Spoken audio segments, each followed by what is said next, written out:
నమస్కారం, స్వాగతం. మీ అందరికీ స్వాగతం.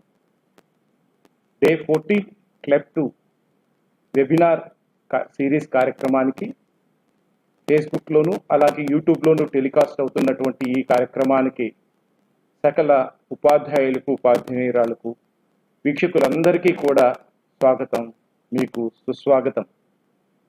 మరి ఈరోజు కార్యక్రమంలో మనకు మంచి సమాచారాన్ని అందించడానికి మిస్టర్ సుమన్ బండి గారు మనతో ఉన్నారు. He's from Bengaluru. Welcome Suman బండి గారు, మీకు నమస్కారం. Also Pokiri Srinivas sir is also with us from digital education SCERT Andhra Pradesh. Welcome you sir. మరి ఈరోజు టాపిక్ చూసినట్టయితే assessment and evaluation in learning. So welcome you for this session. Sir, I request Pokari Garu, please introduce. Welcome Andhra Pradesh. Today we have here Mr. Suman Bandi Garu, as a teacher trainer from Regional Institute of English, Bangalore. He also helped us in many of the English initiatives in Andhra Pradesh previously when we were in combined state, and as well as a known teacher trainer to entire Telugu community. Sir, we heartily welcome to this session. Please start your session, sir. Good morning, sir. Thank you for welcoming me. And good morning, all dear teachers.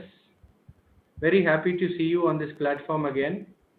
Hope you are enjoying and finding these sessions beneficial. I welcome you to webinar 14, which is going to be about assessment and evaluation in learning.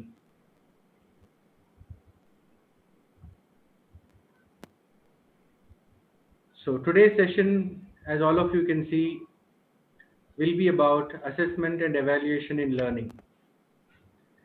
I'm sure all of you know that assessment and evaluation is an important and integral part of the process. So it is important that all of us as teachers have a very comprehensive and clear understanding of what is assessment, what is evaluation, and what is its role in the teaching learning process. So let us begin our session. So what we will discuss today is, first we'll talk about various terms related to evaluation, like assessment, evaluation, test and exam. And we'll talk about types of assessment and types of evaluation, and the significance of evaluation and assessment in the teaching learning process. What is the importance of assessment and evaluation in the teaching learning process? What is the role it plays?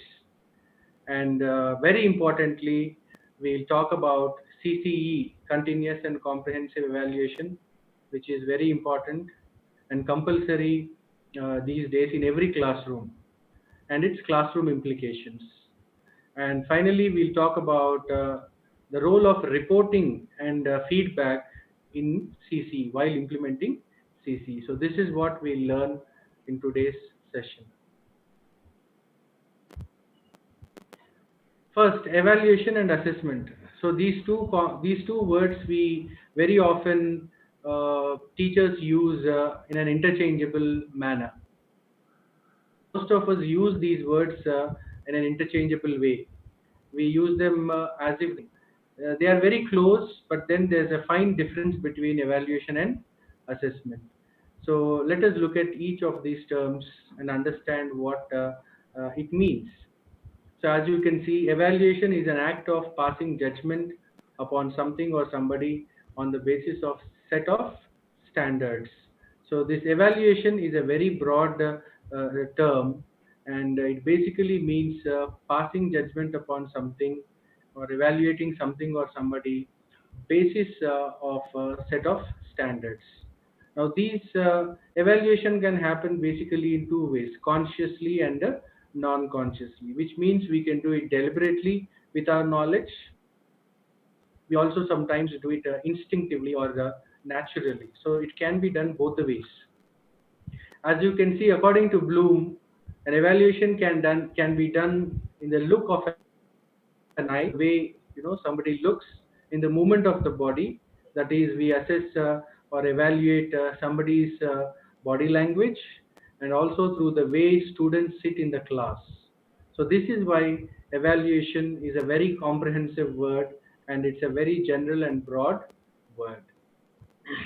Now, coming to assessment. Assessment is a more focused aspect of evaluation. So in a particular sense, if we see, assessment is a kind of subset of evaluation. It happens as a part of evaluation, and it has a value attached to it. So assessment is a kind of evaluation with a specific value attached to it. So these values can be grading marks, or grading in terms of ABCD, or good or bad, true or false.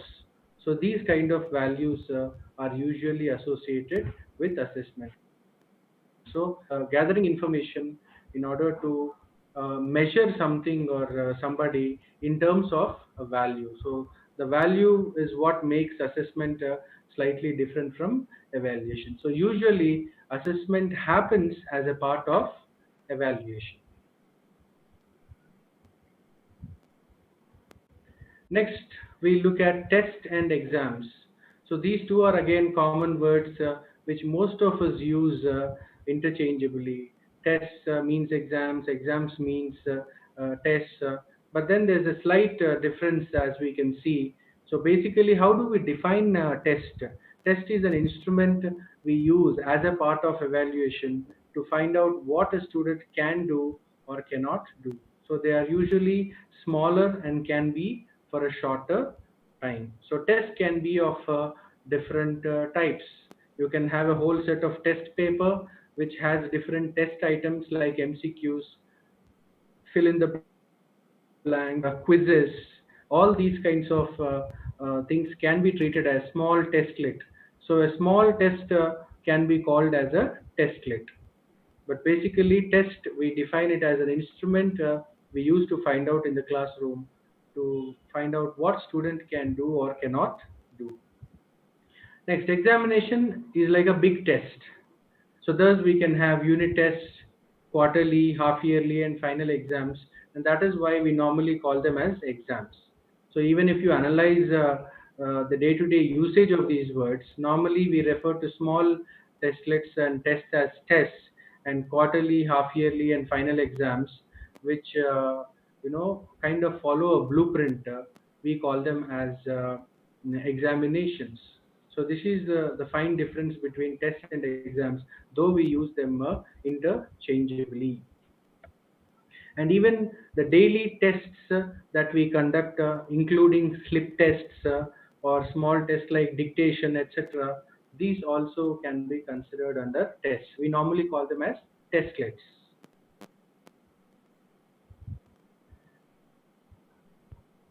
So in order to understand better all these, the relation between evaluation, assessment, and testing, we can have a look at this picture. This picture helps us understand in an easy way how they are related to each other.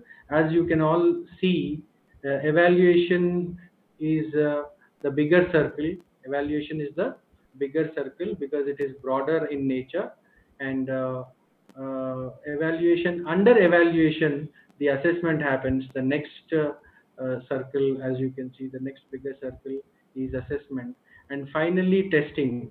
So all the tests that we conduct, all the exams that we conduct as a part of our assessment and evaluation, completely it comes under assessment and evaluation.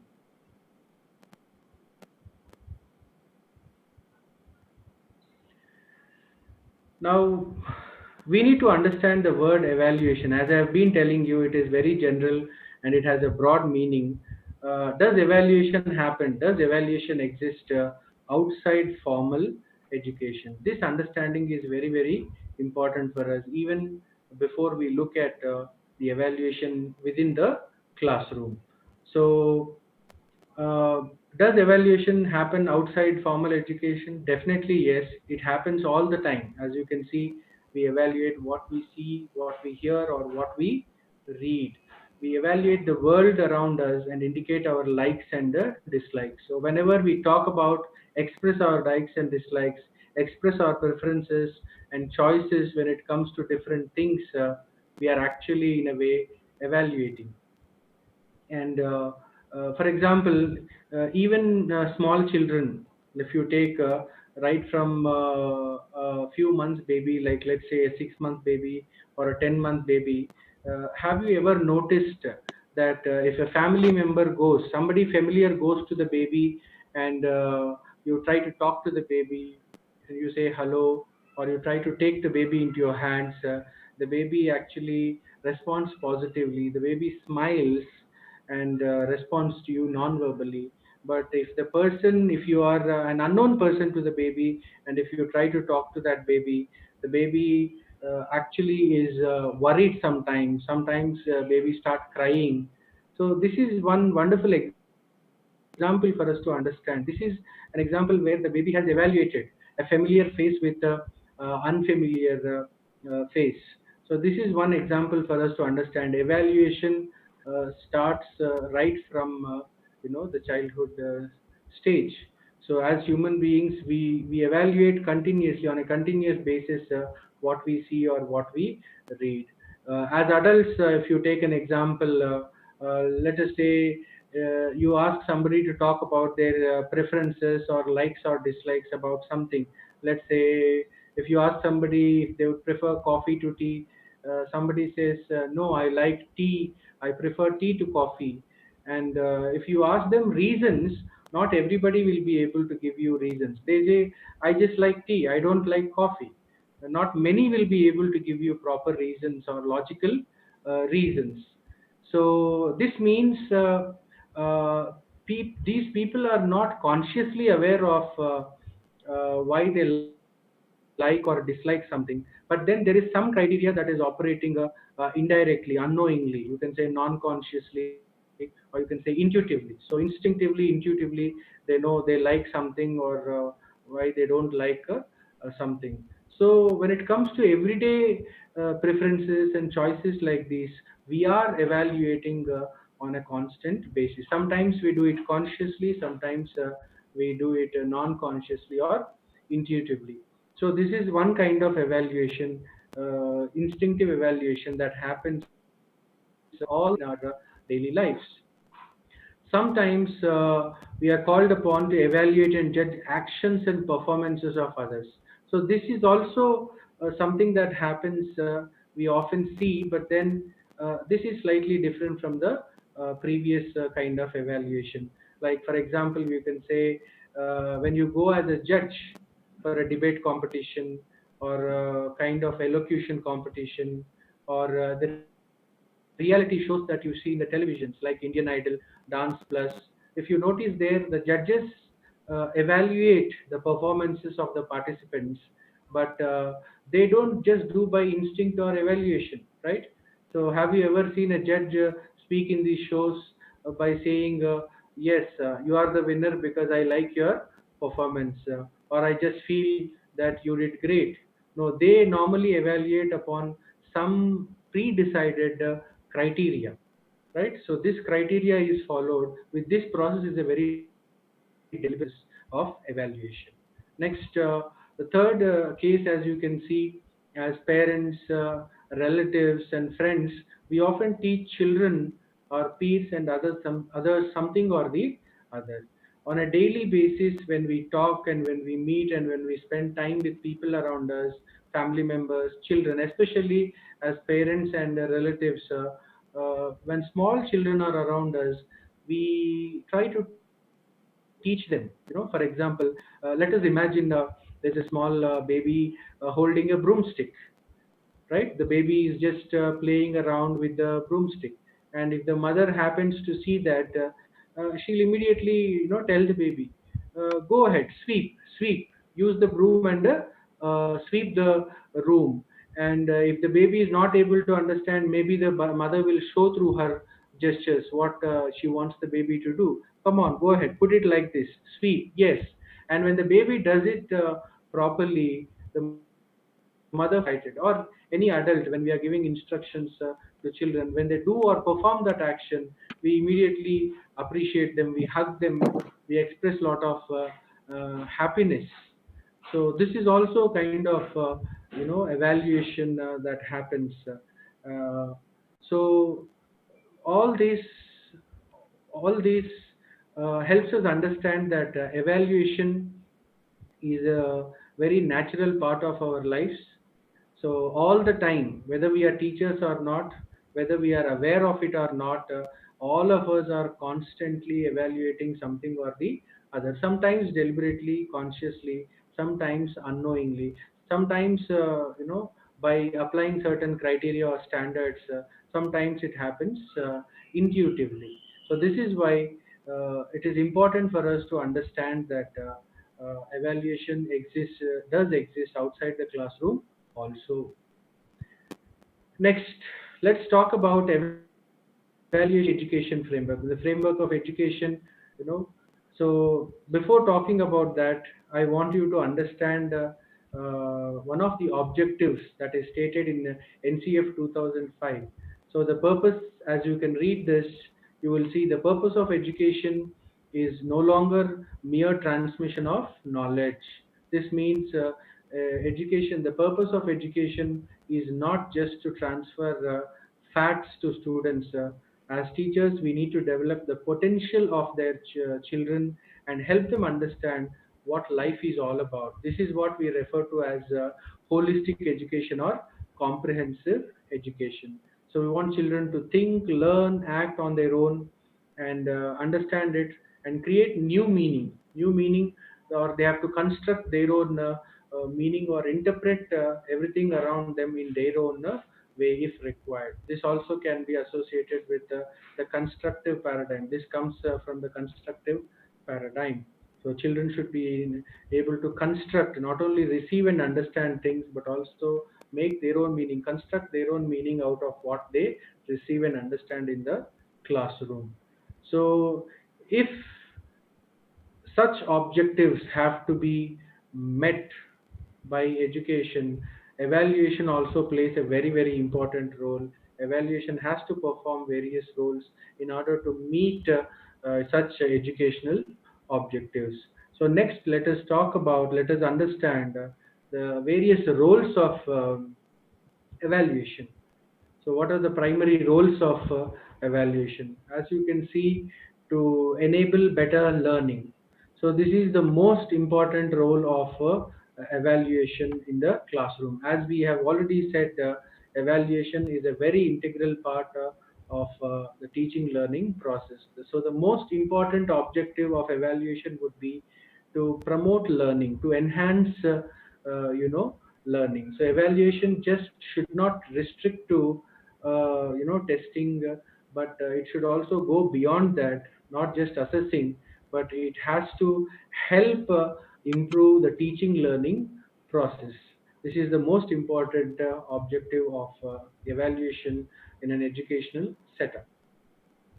Next is to provide certification to students in an educational setup. So this is another important objective of evaluation.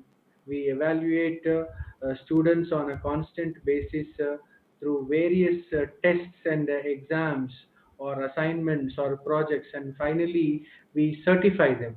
So when we conduct exams and we enter marks, we grade students and then certify students. So this is what we refer to evaluation for certification. So this is another important role or objective of evaluation that happens in the educational scenario. And the last one is to monitor and evaluate the program of education itself. So this is something very important, but this is not directly concerned to us as teachers, as we as teachers mainly have to keep in mind the first two roles of evaluation. This is directly concerned to us as teachers. And the third one, what do you mean by monitoring and evaluating the program of education itself? So one of the objectives of evaluation is not just to assess and evaluate learners, but also to evaluate everything else related to education. That means textbooks, it could be the new syllabus, new curriculum, your TLM that the department provides you. So all these comes under evaluation of the program, the entire education itself. For example, recently the Andhra government has revised its curriculum and syllabus. So very soon you are all going to get new textbooks. So before these new textbooks were prepared, a lot of analysis has happened. This entire team of people had analyzed the old curriculum, old syllabus. They tried to identify its weaknesses and tried to improvise upon that while designing the new curriculum. So definitely the new curriculum, the new syllabus, the new textbooks are going to be better than your older textbooks. Now, when that is implemented, very soon teachers will start understanding, educators will start understanding, your system in general will start understanding or evaluating the entire program. So how is the new textbooks, how are the new textbooks, how is the new syllabus? So the system or the educators start collecting feedback about the new curriculum or syllabus, and they'll see if any immediate changes can be made. So that is why this is not a direct concern for us. It is more related to the system of education and people involved at large. So these are some of the important roles of evaluation. Next, evaluation that feeds into teaching. So this is a phrase I want you to understand very importantly. This is very important. What do we mean by evaluation that feeds into teaching? So as we just discussed, one of the primary roles of education is to uh, assist teaching and help improve the teaching learning process. So if that has to happen, when you do evaluation, when you do different kinds of evaluation and assessment in the class, and you collect a lot of information, gather a lot of information or data, analysis or data or information in order to improvise the teaching learning process. So this is what we mean by evaluation that feeds into teaching. To understand this phrase better, let us look at a classroom scenario. So I want you to read this case one. I want you to imagine that you are in this scenario. You are the teacher in this scenario. So imagine you are an English class. You are teaching your students paragraph writing, and you have already taught them the basics of paragraph writing, the rubrics, the principles to be followed, and you have given them a group work to work in small groups. And once the students start working in groups, you go around and see and to monitor how they are participating in the activity. And after noticing them work, you find that they have a problem with the use of linking words. Later, when you collect all group works and then go through them and analyze them, you notice or see that most of the students have the same problem, not just one or two students. Now, based on this evaluation, you decide to reteach the concept of linking words instead of going to the next lesson. This is an example where your assessment or your evaluation has helped you change your teaching decision. So maybe instead of going to another lesson or new lesson, you plan to reteach the thinking words so that this problem goes away, or this problem, the students overcome this problem. So this is an example of what we mean by evaluation that feeds into teaching. Now let's take another scenario. Let's say we are in a maths class. You have recently taught your students how to make addition of numbers. So you give them some sums for adding, and you ask them to do the additions. As the children perform or try to do additions. Again, you go around and observe whether everybody is able to do it or not. Uh, all of them try to solve the problems, but you notice that many students are counting by their fingers, like 1 2 3, which is a very conventional method of counting numbers, rather than the method that you just taught.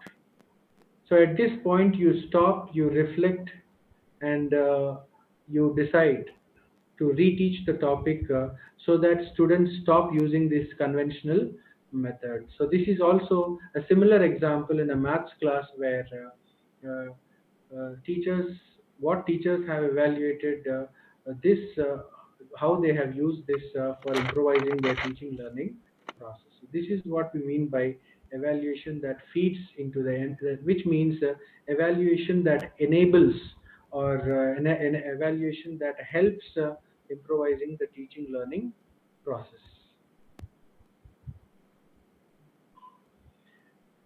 So we are actually looking at the roles of evaluation in a more detail. So first one is evaluation uh, that feeds into teaching. So this is actually connected to the primary goal that we have discussed of evaluation, which is to improvise teaching learning process. Next role, as we have seen, is evaluation for certification. So as we discussed, this is another important role and main role of evaluation. Evaluation is done for certifying students, and this kind of evaluation happens through various kinds of tests and exams that we conduct in the classroom on a continuous basis. So if we quickly look at the tests that we conduct, we have unit tests, we have daily tests, monthly tests, slip tests, and we have term end exams, we have final exams, and finally at the largest level we have public exams. So if you try to see, uh, the public exams are used mainly for certification or grading students, or maybe promoting and detaining, if you see at the school level. And there are some other public examinations which are used only for certifications. For example, if you take exams like NET, National Eligibility Test, or State Eligibility Test, which is conducted in the literature. So they are only done to certify, the test takers. So usually final exams and public exams are done only for certification purposes. And if you take unit tests and monthly tests, mainly these kind of small tests are conducted not for certifying students, but assessing their performance in the class. And sometimes they go into internal assessment, mainly the unit tests, daily tests, or monthly tests, what we call as, they go into the internal assessment.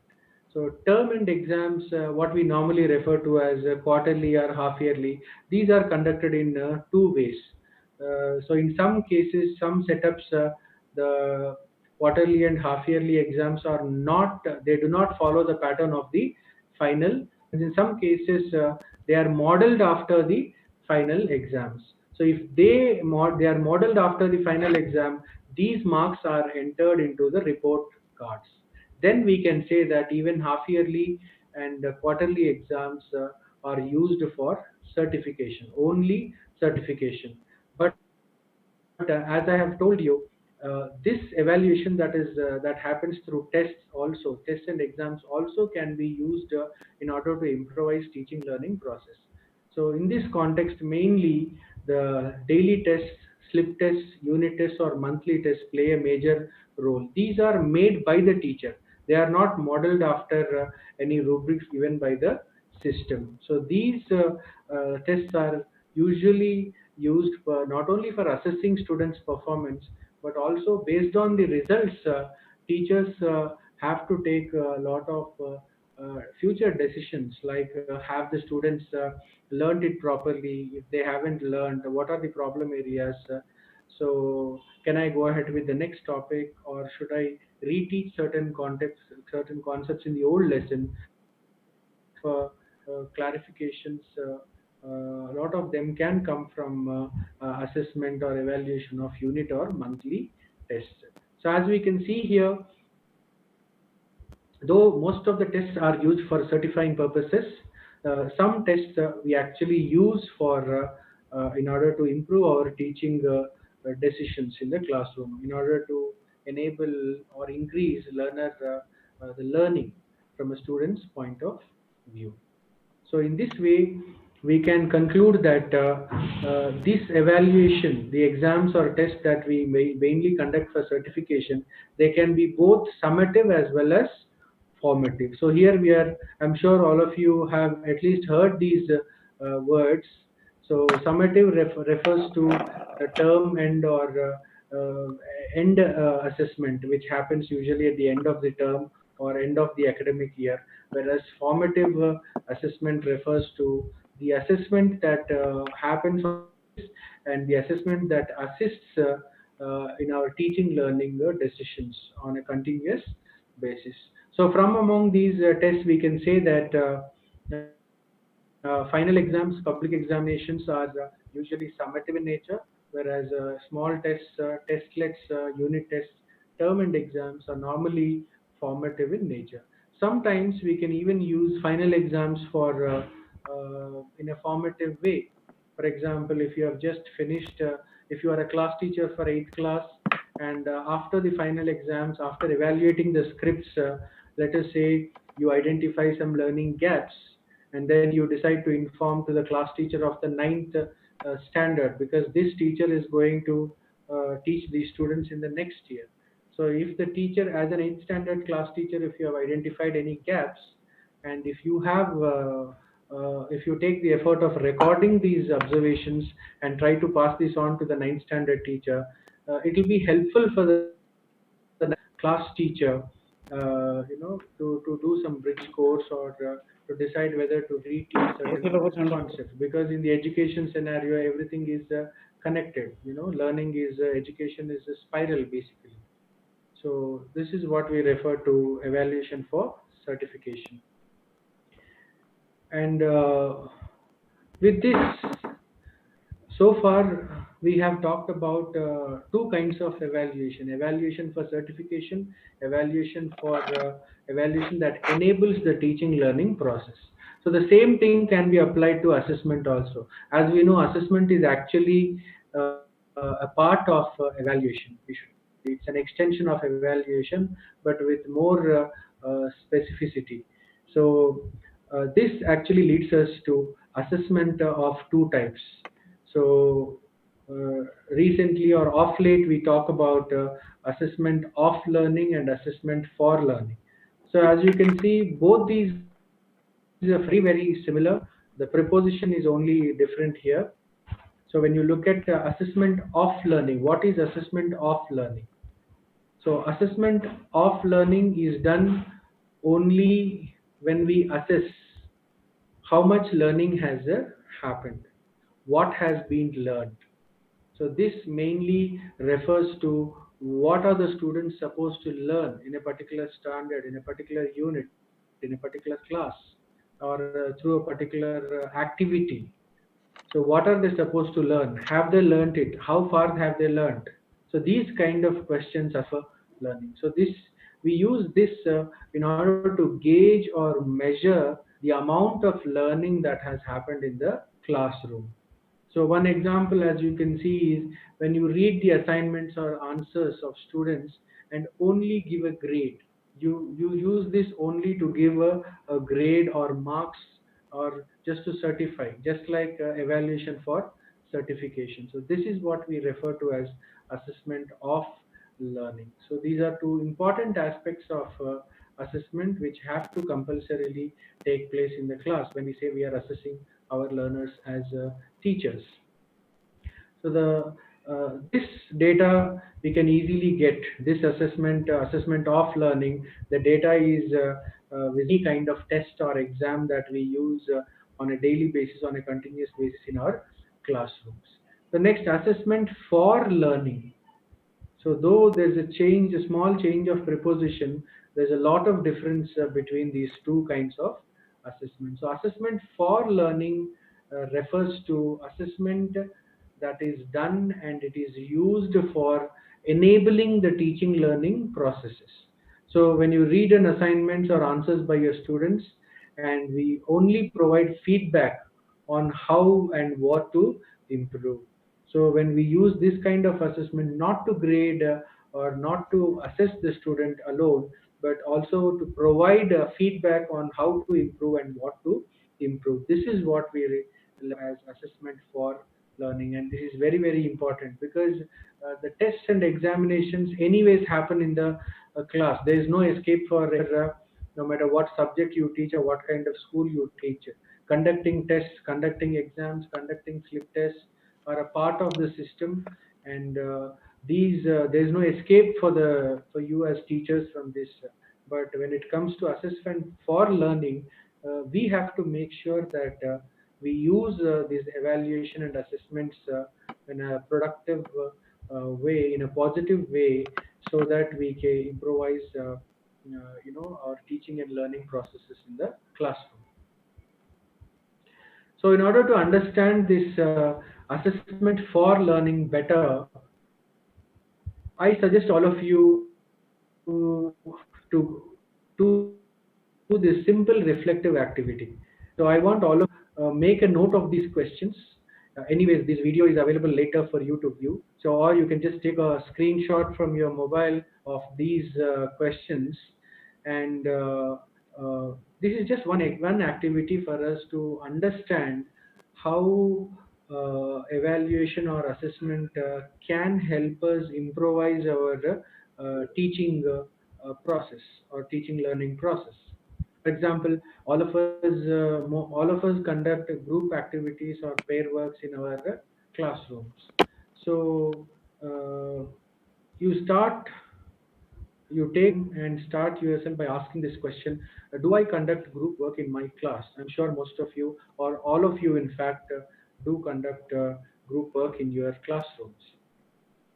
For some reason, sometimes some teachers may not use this. So if your answer is no, can you jot down some reasons why you don't believe in group work or why you don't conduct group work? But if your answer is yes, the next question that you should ask is, do I do it arbitrarily or purposefully? Arbitrarily means group work cheyali kabatti చేస్తున్నాం అన్నట్టుగా చేయడం అన్నమాట. Arbitrary, just for namesake. So I have to conduct it, so I am doing it, right? I personally have seen many teachers, for example, doing group work in this way. They do it for the sake of do it without understanding the proper essence of conducting a group activity. They just go to the class and say, now get into groups. They don't even have a criteria for making students make or making the students into groups. Okay, form two groups, form three groups, and then okay, now go ahead. Choose the time. What is the time they give for the student, and then they just stand in the class, in the middle of the class, and they watch the whole class. So many teachers feel that monitoring group work means standing in the center of the class or in front of the class and then just watch students perform. So this is what I mean by doing the group work arbitrarily. So do you do it arbitrarily or purposefully? And next question is, do I have any criteria for grouping? Do I follow or do I just tell them, okay, get into groups, right? Do I move around and monitor properly while while students are participating?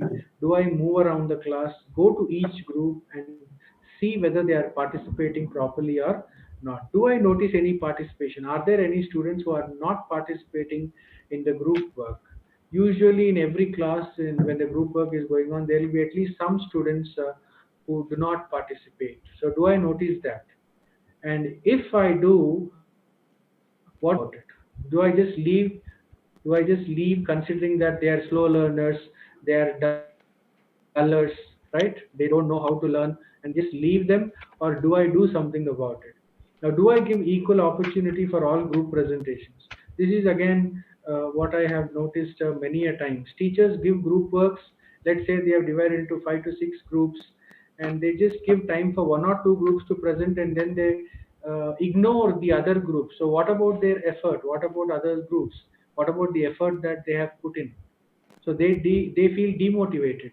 They may not tell you directly, but it's a great demotivating factor when a student puts a lot of efforts, and their work or efforts are not seen or recognized by the teacher. And after the presentations, do I only listen to them, or do I give them feedback? So this is just one activity, one reflective activity. This is the way you can reflect or evaluate in process. This is just related to how to conduct group works.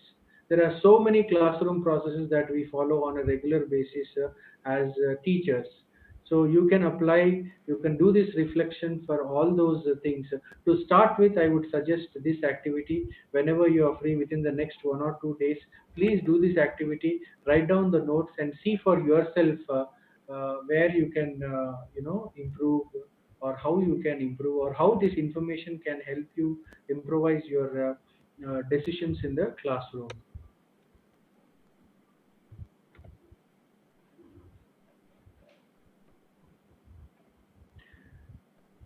So we have talked about two types of evaluation: evaluation that feeds into teaching, and evaluation for certification.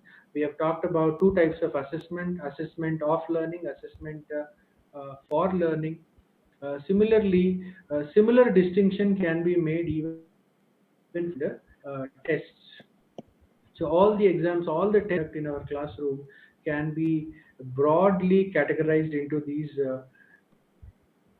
two types. The first one is system-oriented tests or exams. So here system relates to the system that we work in, not just the school, right? The entire education department, the government, the officials, right? So the entire system of education. So system, what are the system-oriented tests or exams? So system-oriented tests or exams are public examinations, final exams, or even pre-final exams and yearly exams. So system-oriented exams mostly are prescribed by the officials. So teachers do not have a direct role in conducting or making or designing these exams. The way these exams have to be designed, when to conduct, what goes into these exams is mainly decided by the system. At least final exams and public examinations are completely, we can say, are system oriented. And half yearly exams are also, in most of the cases, they are modeled after the final exam. So the model, there is a basic rubric, or there are some predetermined structures and ways of conducting and designing these exams. So teachers do not have a say in designing and deciding what goes into these exams, when to conduct these exams, etc. So these type of exams we can refer to as system oriented exams. Next is teacher managed tests. So these tests offer, usually refer to the daily tests, the unit tests, the slip tests, short tests or quiz competitions, dictations, debates, etc.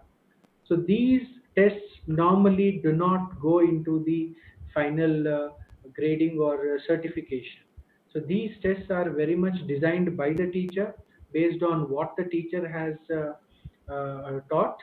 For example, if the teacher has just finished Unit 1, the teacher has the total freedom in order to design the unit test, the test based on that unit. And these tests normally are used by the teacher not only to assess the students, but also to uh, uh, improvise the teaching learning process, to make better teaching decisions, to understand how much students have learned, how much students have not learned, so what to do next, etc. So as you can see, teacher managed tests are can be linked to formative assessment, whereas system oriented tests or exams can be connected to summative assignments.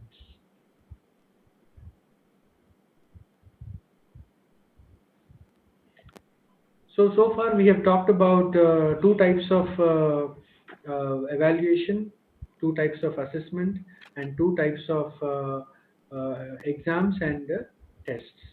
So to put it all together, we can have a look at this table. So as you can see in this table, the first column represents for the school or office, and the second column is for the teacher or learner. So as you can see, for the school or office, evaluation for certification. So this kind of evaluation is mainly concerned to the school or office. So they have to do these kind of evaluation, especially the final exams, or they are more concerned with this kind of evaluation because it goes into record. They need to have this as evidence. And assessment of learning, this also can be referred to as assessment of learning. And what goes into, or how do we conduct this, is through system oriented tests or exams. These are used for assessment of learning, or in other words, you can call evaluation for certification. This is what we commonly refer to as summative evaluation. So summative evaluation, which we normally use, we have learned a new word today, which is assessment of learning. Similarly, for the teacher or learner, pedagogic evaluation, assessment for learning, teacher managed tests or exams, and then formative. So assessment for learning can also mean formative evaluation. So evaluation which is used in order to improvise teaching learning process. So this is also called as pedagogic evaluation. Managed tests and exams play a vital role in this pedagogic evaluation or formative evaluation. Next, what to assess? This is a very important question for us to have clarity. Of course, the tests are there. The tests that we conduct on a daily basis, monthly tests, quarterly, half yearly, or annual tests, they are all, most of these are taken by the system. The system itself has these tests. Our textbooks have, our workbooks have. When we are working in a school, the system actually requires us to conduct all these tests on a daily basis. But apart from these tests, is there anything else that we need to assess, that we need to keep in mind as a teachers? What do we assess in the English class? What do we do in the maths class? What do we do in the EVS class? So there are certain things that are very important for us to keep in mind. For example, there's a difference between the skills that are associated with language and the skills that are associated with a subject like maths or even EVS. For example, when it comes to language, we have LSRW skills and competencies like vocabulary, grammar, etc. And these are competencies are different. And EVS, they are different. So how to decide, how to know whether the right kind of assessment is happening in the class or not? The best way is to understand learning outcomes. So here I want you to understand this phrase learning outcomes very, very importantly.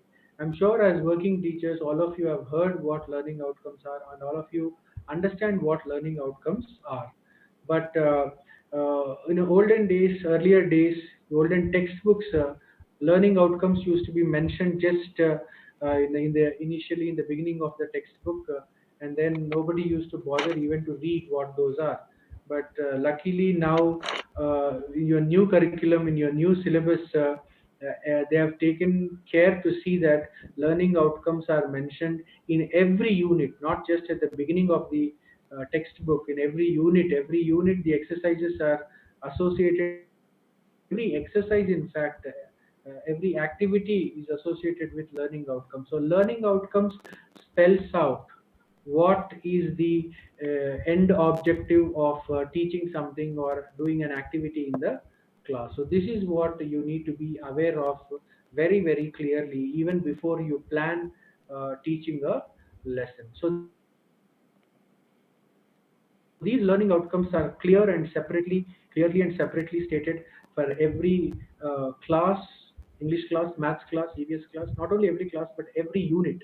So this is something that we need to constantly keep in mind and make sure, because sometimes for certain reasons our textbooks the textbook activities may not reflect properly the realization of these learning outcomes. So that is where you as a teacher have to intervene and make sure that these things are properly taught and assessed as well. So the next important have covered so far all the important things related to assessment, types of evaluation, etc. And we have also understood tests and the process of testing. So the next and the most important thing is CCE. So as all of you know, CCE refers to continuous and comprehensive evaluation. So this has been a very important term in the last few years in the field of education. But sometimes some teachers do not understand this properly. So as you can see, the first C refers to continuous and ongoing evaluation, whereas the second C refers to comprehensive. So both these C's represent two important factors of education. So the first C refers, as you can see, refers to scholastic or academic evaluation. So this evaluation refers to what are the objectives, what are the learning objectives. So are they being met through the teaching process? So are students learning properly? What are they learning? How much are they learning? What have they not learned? So all this, the continuous and ongoing assessment tries to establish through all the processes and tests in the classroom that we have discussed so far. The second one is a very important term comparatively. Why do I say that? Because the continuous assessment of learning, performance, grading, certifying, all these have been there for long in the education system. But the second one is very, very important for the reasons that it is comprehensive. So this evaluation includes evaluating students' personality, attitude, motivation, and co-curricular activities. It refers to the affective factors also. So what happens in the playground, what happens in the lunch hour, how do students behave outside the class, in the playground, while playing games, who is behaving how, all these aspects go into this. That is why the word comprehensive. So CCE, actually one of the major objectives of CCE is to help students learn better and also to help improve our teaching. So helping the students and also helping the teachers as ourselves. So the combined objective, we can say, of CC, the most important objective is to improvise the teaching learning process. So the assessments have always been there for long, right from education is going on. But then the CCE especially became very, very important and compulsory after the RTE Act in 2009 was implemented. According to NCS, the RTE 2009, CC has become compulsory. Now, what are the features of CC? This is very important for us to understand. Many teachers do understand what CC is, but there are still some teachers who have confusion regarding what is CC and how to implement it in the classroom.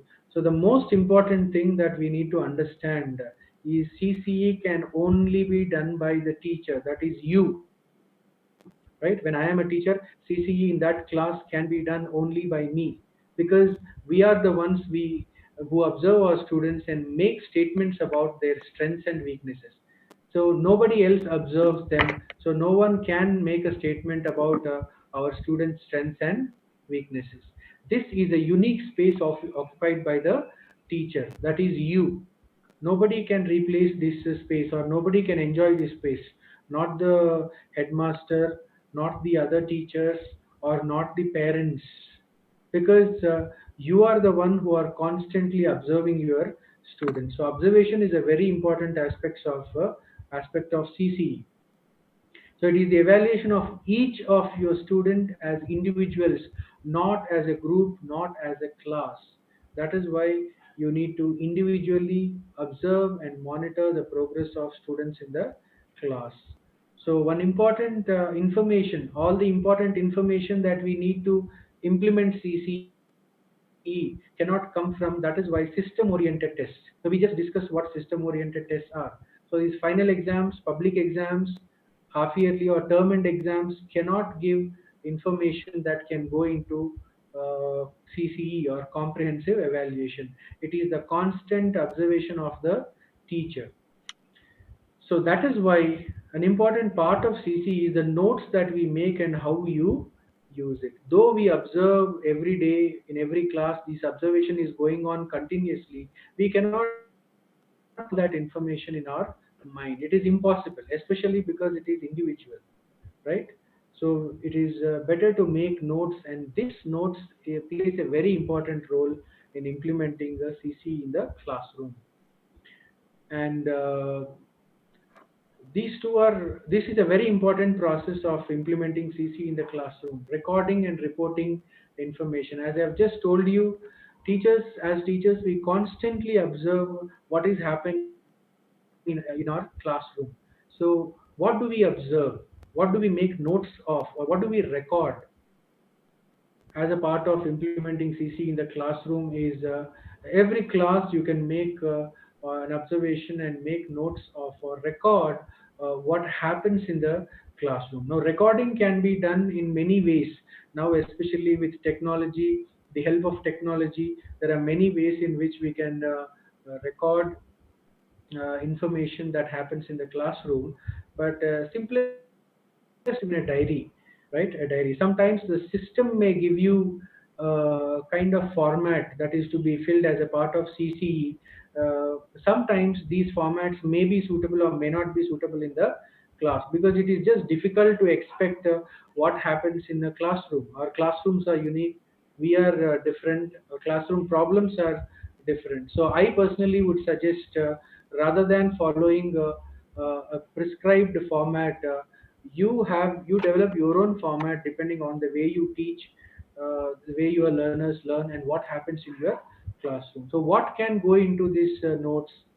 For example, you can record what happened in the class when you teach, when you are conducting activities. So what have students learned? What have they learned? What haven't they learned? And how are their motivation levels? So which children are showing motivation and which children are demotivated, right? Which children are showing concentration, which are. So later, based on these, you can decide what to do next. So why are they not motivated? Why are they not able to concentrate in the class? Their behavior in the classroom and outside the classroom. If a student is disturbing in the classroom, disturbing the others without listening, so this is also something that can be recorded, and we can analyze later, how to deal or find out what are the reasons why these students are behaving that way in the classroom. And not only in the classroom but also outside, because as I said, co-curricular activities. So any activity, let it be, there is a function that is going on. So how are the students showing their eagerness or willingness to participate in a school annual day function or any other public function, etc. So this way, recording and reporting is very important part. Now the reporting, the second part. Sir, Do we have to Suman report sir, this information to? Yes, sir. try to conclude this session, sir. Yes, sir. I just need Thank you, two more. sir. Yeah, quickly conclude. So the second part is reporting information. Now, do we use this information to report? Do we report this information that we observed as a part of CC? Actually, not needed.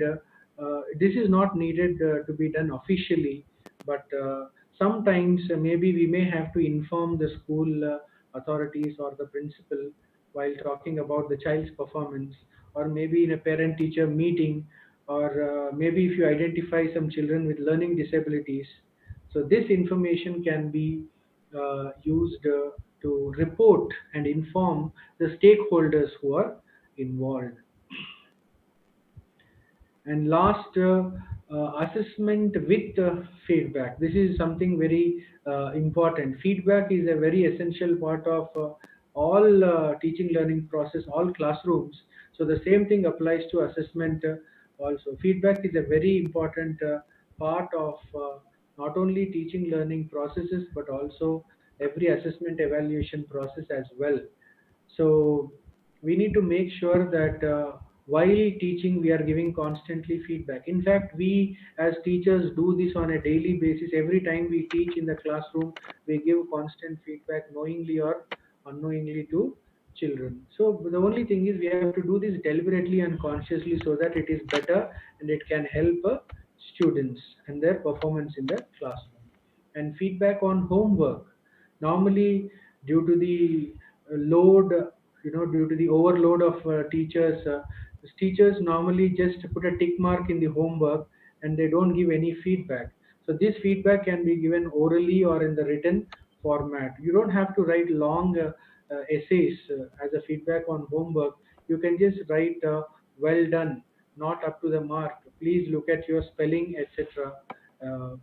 And of course, in the lower sections, these key feedback can be more of oral homework, feedback on homework. Maybe in slightly higher sections, you can give it in writing. And feedback in large classes is really a challenge. So, due to various factors, individual feedback you may not be able to give. It can be a challenging factor. So, in such cases, you can maintain separate notes for feedback and make your observations notes and give that feedback to whole class as such. Next, feedback on tests and exams. Most of us just evaluate the scripts, test paper scripts and exam scripts, and don't bother to use these in any other way. But they can function as wonderful teaching tools. If you can analyze the results, you can see what they have learned, what they haven't learned, and plan accordingly what you can do next. And lastly, feedback should not only be positive but also constructive. Normally, what I notice is many teachers only give positive feedback if the students have got the right answer. So, if it is a maths class, if the student has got the complete or final answer only, they get positive feedback. But there is also something called constructive feedback, and we have to see how much of efforts have been put. For example, if it is a maths class, the student could not solve the problem, but the student followed 50% of the process in order to arrive at the right answer. So what about those efforts? Those efforts have to be appreciated. And so whatever feedback we give to the students in order to improve, that is referred to as constructive feedback. So this is something that we need to pay attention while assessment is happening in the classroom. So in order to understand the about assessment, evaluation, and all these aspects, in order to get a more clear understanding, I recommend all of you read this book titled "Assessing Learners" by Geeta Durai Rajan.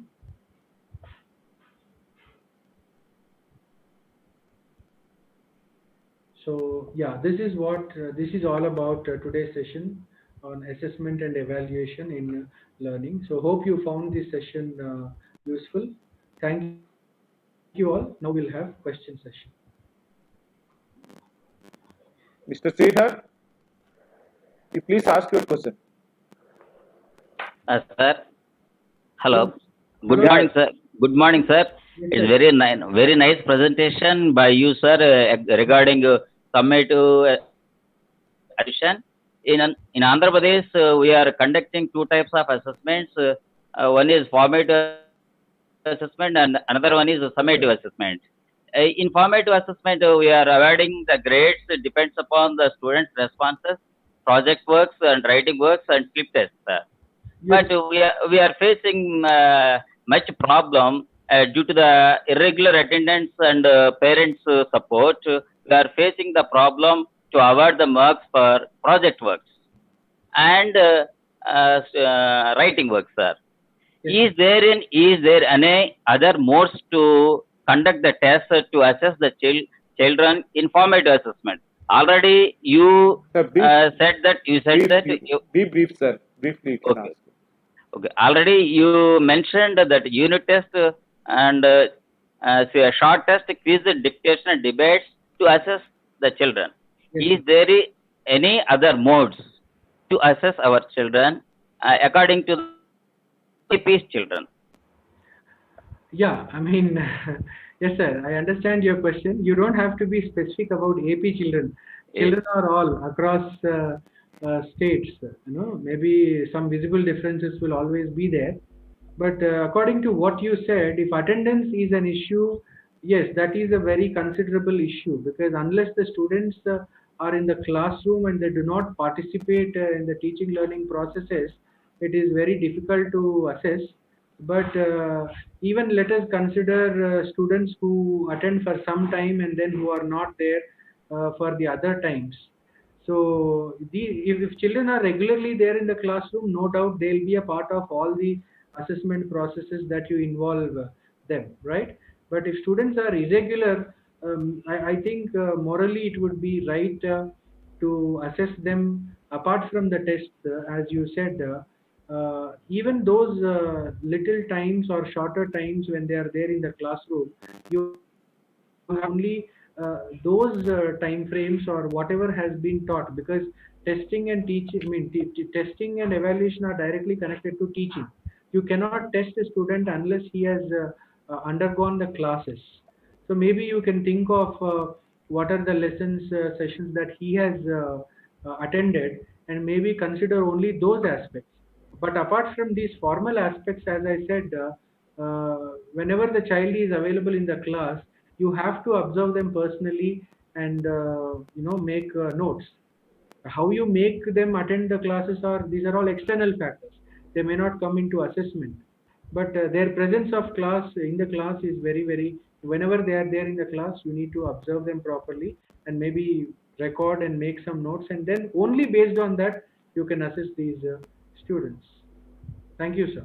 Okay, sir. Thank you, sir. Thank you, sir. Srinivas, sir, do you have any question? Yes. Sir, let me ask you a question, sir. Bhaskar Kolatamu, what is the main difference between assessment of learning and assessment for learning? Okay. So the main difference is this, sir. All kinds of assessment are done to assess the student based on some criteria or based on some set norms or standards. The process is conducted to assess what has the student learned, what has the student not learned. Students ఎంతవరకు నేర్చుకున్నారు, ఏం నేర్చుకున్నారు against learning outcomes and learning objectives. So for example ఒక యూనిట్లో ఇవి learning outcomes. ఆ unit మొత్తం అయిపోయిన తర్వాత ఆ యూనిట్ టెస్ట్ కండక్ట్ చేసిన తర్వాత ఆ టెస్ట్ రిజల్ట్స్ చూసినప్పుడు మనకి పిల్లలు ఏం నేర్చుకున్నారు, ఎంతవరకు నేర్చుకున్నారు అనేది తెలుస్తుంది. This is assessment of learning. Learning ఎంత జరిగింది, ఎంతవరకు జరిగింది, ఏం జరగలేదు, ఏం జరిగింది. This is assessment of learning. So ఇప్పుడు మనం ఆ స్క్రిప్ట్స్ అన్ని అనలైజ్ చేసిన తర్వాత ప్రతి స్టూడెంట్ స్క్రిప్ట్ అనలైజ్ చేసిన తర్వాత మేబీ ఒక కామన్ ప్రాబ్లం ఉందని ఐడెంటిఫై చేసాం. ఈ కామన్ ప్రాబ్లం లేదంటే ఒక teaching item students most of them నేర్చుకోలేదు, they did not learn. So what is the reason? Can you talk to them and find out why they haven't learn, what was difficult for them. So ఇది find out చేసిన తర్వాత if you are going to reteach or replan what you are going to do next assessment, that is called assessment for learning. So assessment for learning is a kind of extension of assessment of learning. Assessment of learning జరిగిన తర్వాత దాన్ని base చేసుకొని దాన్ని analyse చేసి దాన్ని base చేసుకొని మనం ఏ teaching decisions అయితే చేంజ్ చేస్తామో, కొత్త టీచింగ్ డెసిషన్స్ ఏం తీసుకుంటామో, so that comes under assessment for learning. Oh, thank you very much, sir. Then we have another question. Yes, sir. Gutla Sundar Kumar from Pulita, Santa Cavity, Srikakulam district. Yes, sir. What are the important ways to assess our students' emotions and feelings? what are the important ways to assess our students' emotions and feelings? Is there any ways to assess emotions and? Yes, sir. That's a very difficult and but important question, sir. That's a very important question because this question actually pertains directly to CCE, especially the comprehensive evaluation ఏదైతే చెప్పుకున్నామో. So when it comes to emotions, uh, we cannot maybe we have some criteria, but I personally feel more than any formal criteria, your own sense of judgment, sir. You as a teacher, అంటే మీ judgement మీ emotions తోటి మీ understanding తో మీరు పిల్లల యొక్క emotions ఇప్పుడు right వాళ్ళ emotions ఎందుకు అలా ఉన్నాయి, ఎప్పుడు ఏ ఎమోషన్స్ డిస్ప్లే చేస్తున్నారు. So so my personal response would be, అది పిల్లల ఎమోషన్స్ ని మన ఎమోషన్స్ తోనే అర్థం చేసుకోవాలి. So we need to look at their emotions with our heart, not with the mind. So that is the best way to assess. So based on that మీరు వాళ్ళని ఒక సిచ్యువేషన్ లో అబ్జర్వ్ చేసినప్పుడు మీరు ఎలా ఫీల్ అయ్యారు, వాళ్ళు ఎందుకు అలా బిహేవ్ చేస్తున్నారు, can you talk to them and find out, right? After finding out can you record that. If there is something to be discussed with their parents, or if there is something to be discussed with their friends. For example, some children have a problem with other children, and their behavior might be in a certain way because they are ill-treated by their friends. So when you talk to them, they open up to you. You will know what are their what are the reasons why they are like this. So you have to look at it from your own emotional eyes, sir, right? With your heart, with your emotions. Only that is the best way to understand emotions. Thank you, sir. Thank you very much, sir. The teacher from Buchepeta Mandala, Visaga district, that in mathematics, process is more important than product. So how tools can assess this process? That's what he asked. How? What is the question, sir? Can you repeat? How? Can you repeat the question, sir? Srinivas sir, you please ask, repeat the question again. Question is the question not audible? No, sir, I could not hear it completely. Yeah. So once again, I am repeating that, sir. So in mathematics, process is more important than the product. So how these assessment tools can measure the process of process in solving the problems? Yes, sir. Yeah, got it, sir. Thank you. Yes. So yeah, you mean to ask when it comes to mathematics, the process is more important than the product. Not only in mathematics, sir, the subjects where processes are involved, the processes are more important than the product. That is because only when the right processes are followed, we get the right product. Otherwise we may get the product, but the product might be wrong. So what kind of tools can we use in mathematics in order to achieve or observe these processes? Sir, there are set tools that are commonly applicable to all subjects like maths or EVS or English. These tools can be interviews, which I mentioned in the reading material. Interview, observation can be unstructured observation, and the test scripts. All the tests that we conduct are also tools, and most of these tools, as you can see, are they reflect the end product. As you said they reflect the end product, but there are many tools which you can use in the process to reflect the process also. Observation, for example, is the greatest tool because what happens on a continuously basis, when you say the process, you are directly a part of that process. In fact, you as a teacher are determining that process, you are planning that process, and you are a witness to that process.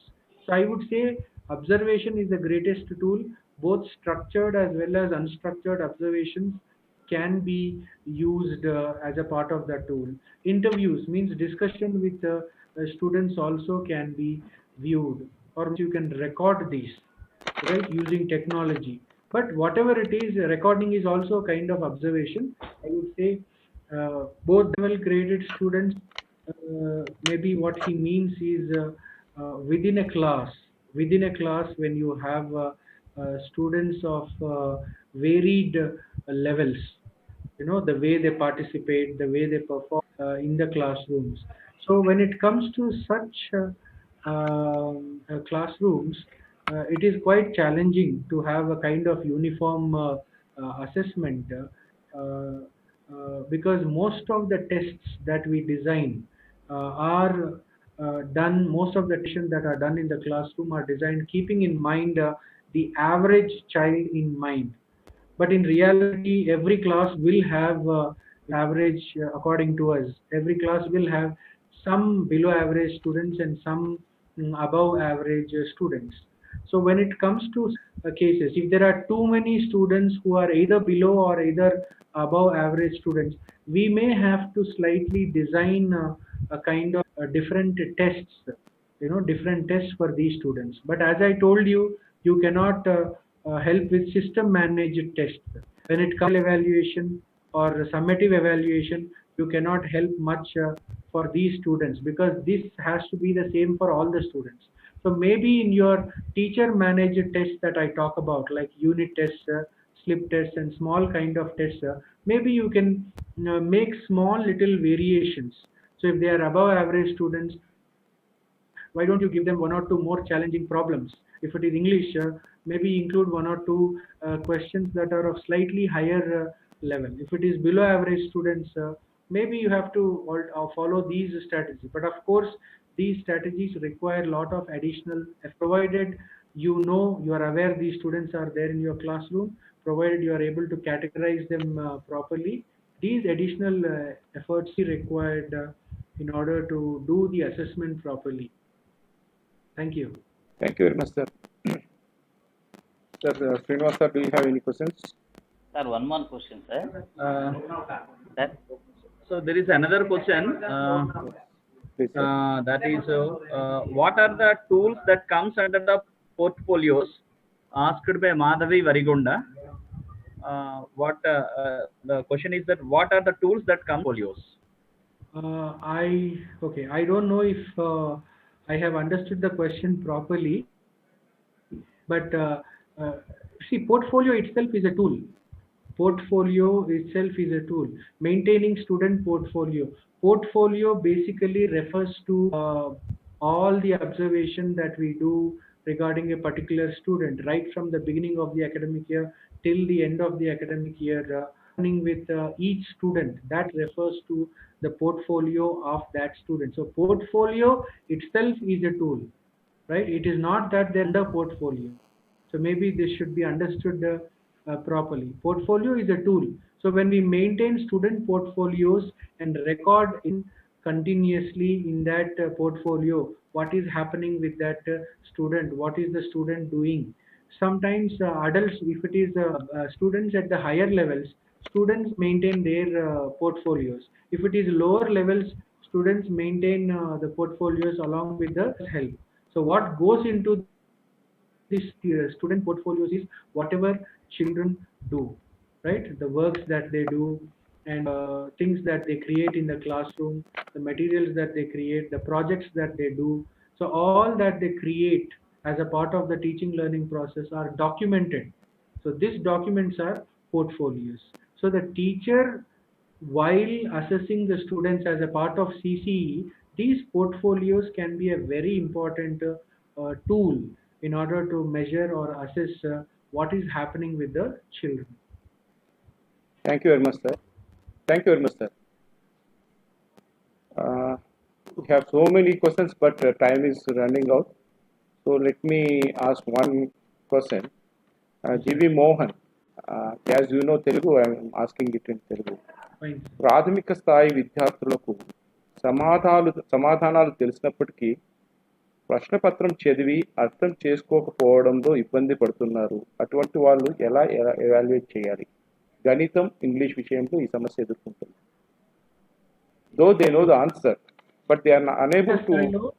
అది అర్థమైందండి. ప్రాథమిక స్థాయిలో సమాధానాలు తెలిసినప్పటికీ అదే సమాధానాలు question అర్థం చేసుకోలేకపోతున్నారు వాళ్ళు, అడిగినప్పుడు అర్థం చేసుకోలేకపోతున్నారు.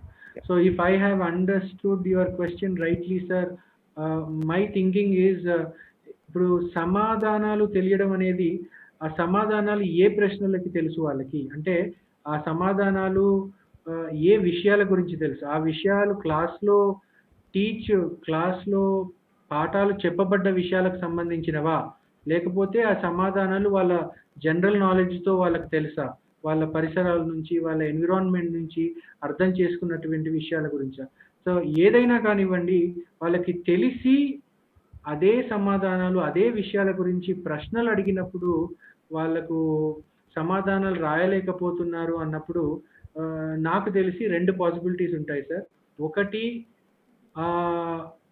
ఆ సమాధానాలు ఆ విషయానికి అనే అర్థం పిల్లవాడికి ఆ క్వశ్చన్ అనేది తెలియపరచలేకపోతుంది. అంటే the way the question paper is set, the way the question paper, the instructions are set. అంటే ఒక క్వశ్చన్ పేపర్ తయారు చేసినప్పుడు దాంట్లో ఉన్న లాంగ్వేజ్ ఎప్పుడు కానీ స్టూడెంట్స్ లెవెల్కి సరిపడా ఉండాలి, సింపుల్గా ఉండాలి, చాలా సాధారణమైన భాషలో ఉండాలి, టెక్నికల్ వర్డ్స్ లేకుండా.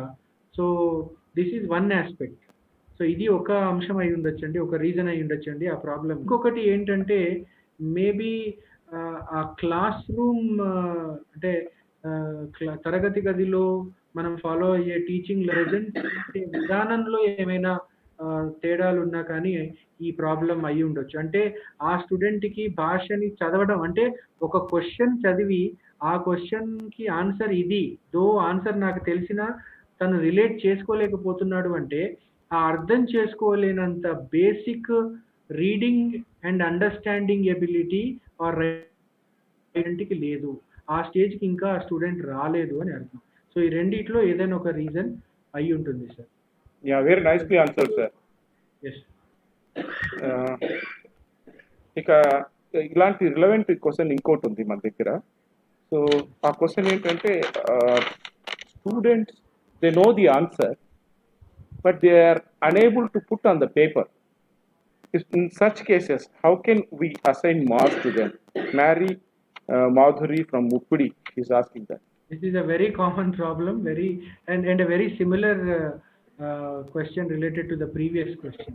Student ki answer telusu kani vallu rayalekapotunnaru anedi again can happen for 2 reasons sir, but most important reason ఏంటంటే అదే ఒక రీజన్ బేసిక్ లిటరసీ లెవెల్లో చూస్తే ఏంటంటే తెలుసు అనడంలో వీ హ్యావ్ టు అండర్స్టాండ్. తెలుసు అంటే వాళ్ళ మైండ్లో mentally they know it, but in the paper if they have to right, most of the స్టూడెంట్స్కి అది మినిమం రాసే అంటే రైటింగ్ ఎబిలిటీ లేకపోయి ఉండొచ్చు. సో ఒకవేళ ఈ ప్రాబ్లం అయినట్టయితే మీరు you have to find out, you have to ascertain ఇదే నా ప్రాబ్లం అని అసర్టన్ చేసుకున్న తర్వాత maybe you can ask those students orally, ఎందుకంటే చాలా మంది స్టూడెంట్స్కి ఓరల్లీ చెప్పడం అనేది comfort if they cannot write. Second reason వచ్చేసి ఏంటంటే when even if they have the ability to write, చాలా మంది స్టూడెంట్స్కి ఏంటంటే ఎగ్జామ్ అనగానే ఒక భయపూరితమైన ఒక థాట్ వచ్చేస్తుంది, ఏమో జరుగుతుంది, ఇది అసెస్మెంట్ చేస్తారు, ఏమో చేస్తారు, maybe they will punish me, right, maybe my parents will be worried about my marks, ఇలా they may have different fears. So students generally they have this tendency of fear towards exams. So అలాంటి factors ఉన్నట్టయితే మీరు first థరోగా analyse చేసి ఈ ప్రాబ్లమా, writing ప్రాబ్లమా, లేదంటే exam fear factor అనేది తెలుసుకొని, ఫియర్ ఫ్యాక్టర్ అయితే కౌన్సిలింగ్ చేయాలి, లేదు రైటింగ్ ఫ్యాక్టర్ అయితే it is a very slow process. Maybe you have to help the students personally, to improve their writing ability, so that or ఆ temporary టైంలో ఏం చేయొచ్చు అంటే ప్రస్తుతం అంటే ఒక temporary solution, you can give them an alternative way. ఎగ్జామ్కి బదులుగా అదే క్వశ్చన్ ఓరల్లీ అడిగి you can see whether they know or not. Thank you very much sir. Sir any questions left over with Kopari Srinivas garu? అంటే యాక్చువల్గా చాలా లేట్ అయింది ఇవాళ అనుకున్న దానికంటేను. Yeah, sir. I'm sorry. I took 10 minutes. No. People are చాలా బాగా interact అవుతున్నారు. ఇది చివర చూసినట్టయితే దోసనపాడు రమేష్ బాబు, ఇది ఎస్సీఆర్టీకి ఒక compliment. We are grateful to AP SCRT for arranging these kind of online classes so that every teacher can upgrade their teaching attitude, knowledge and capacities in better manner. Thank you very much for nice compliments, sir. Yeah, this gives us very energy, and we'll work hard together, and in future also we'll come up with good topics, useful topics too. And also the credit goes to our government of Andhra Pradesh, as well as our beloved Commissioner of School Education, Sri V. Chinnaveerabhadru Garu, as well Miss Vertisalvi IAS English Special Officer గారికి, అలాగే మా director doctor B Pratap Reddy garu, వీరందరికీ కూడా ఈ credit వెళ్తుంది. So వారందరూ arrange చేసిన మూలంగానే ఈ టాపిక్స్ మీ అందరికీ రీచ్ అవుతున్నాయి. On behalf of taking this opportunity, I convey them thanks as well. Teachers. Last minute. There is an announcement from yes, sir. The display education. Sure. Dear participant, tomorrow, this is the last for these sessions, and tomorrow afternoon, after completing this session, there will be a grand test which will be enabled in the Abhyasa app, and similarly in the Google form also. So be ready with all the materials we supplied, all these 15 days material. Maybe tomorrow 15th day material, tomorrow morning we will give you, so that it is just for making you ready for the examination. 75 marks exam we will float tomorrow after completing of this entire sessions. Sir, there is a tomorrow presentation is there, no? Yeah, tomorrow presentation is there. So it just making them to they can go through this 14 days material, even readiness of the entire examination. Okay, thank you. So, thank you very much, sir. Tomorrow, day 15th, in the Clep 2 series, there is a topic, multilingualism as an approach, will be presented by Bandi garu. So stay tuned. రేపు మళ్ళీ కలుద్దాం. అలాగే ఇందాక కోపరి శ్రీనివాస్ గారు చెప్పినట్టు, so be ready for assessments also, all this things. So thank you very much. ఇంత పేషెన్స్గా ఉండి నేర్పిస్తున్నందుకు మీ అందరికీ ధన్యవాదాలు. అలాగే లైవ్లో వచ్చి ప్రశ్నలు అడిగిన దానికి మా మిత్రులందరికీ కూడా థ్యాంక్ యూ వెరీ మచ్. అలాగే ఒకరు అడగలేకపోయారు, సమ్ ఆడియో ప్రాబ్లం ఉంది, so repeat for that.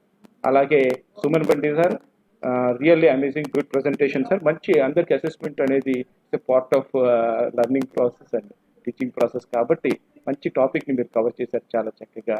So మీకు ప్రత్యేకమైనటువంటి ధన్యవాదాలు తెలియజేస్తున్నాను సార్. Thank you.